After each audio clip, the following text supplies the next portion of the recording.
All right, welcome to The Explainer. We're going to jump right into a story that's, well, it's a huge deal. A massive shift in U.S. immigration policy that basically happened overnight, and it's sending these incredible shockwaves through the entire global tech industry, not to mention the lives of thousands and thousands of skilled workers. So let's just put the number right out there. $100,000. And no, you heard that right, that's not a typo. 100,000. This one single figure has completely turned the entire conversation about high-skilled immigration in the US on its head. And here's the kicker. This isn't some one-time application fee. Nope. This is the new annual cost. So a company has to pay this every single year for every single employee they have on this visa. Just let that sink in for a second. I mean, just to give you some perspective here, the old fees, they weren't nothing, but they were a tiny fraction of this.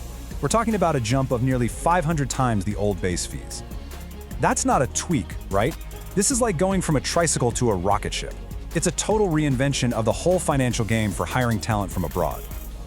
Okay, so what's the deal with this new bombshell policy? What is the H-1B visa anyway, and why in the world would the administration make such a drastic change? Let's really dig into the what and the why here.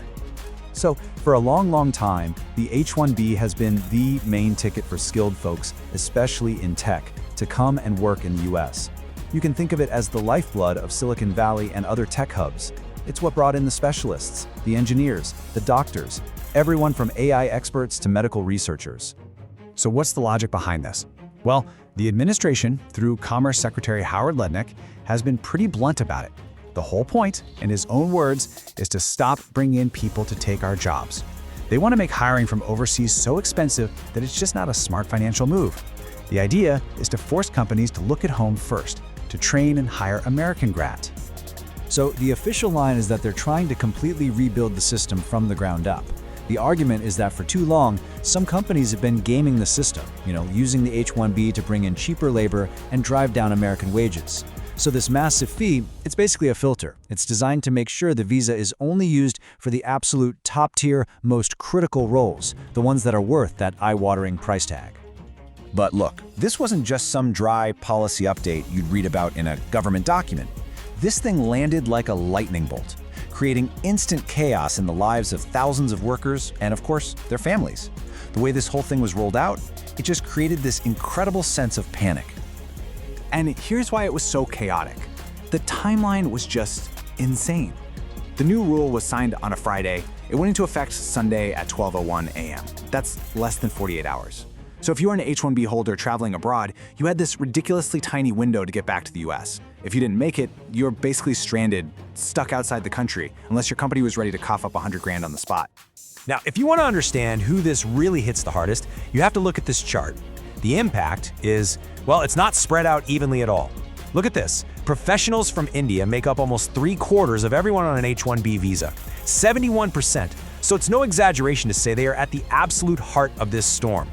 That one fact really frames this whole story. You can just imagine the panic in corporate HR departments. The response was instantaneous and, frankly, frantic. All the big tech players, we're talking Amazon, Microsoft, Meta, they blasted out these urgent memos to their employees. The message was simple and stark. If you're in the US, stay put. Don't even think about international travel. And if you're outside the country, get on the first flight back now. This kicked off an insane scramble for flights, a weekend of pure chaos for thousands of people. And it didn't take long for the Indian government to weigh in. They immediately jumped on the human side of this, right?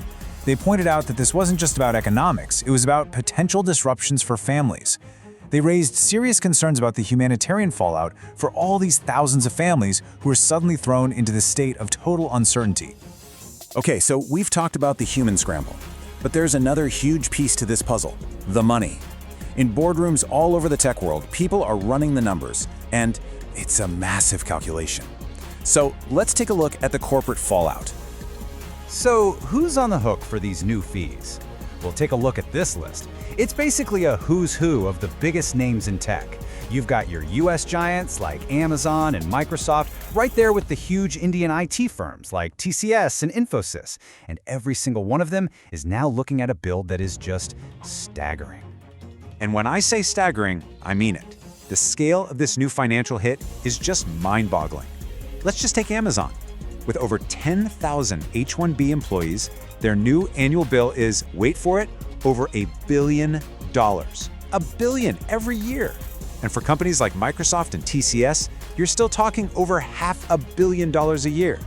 These are not rounding errors. This is a huge hit to the bottom line.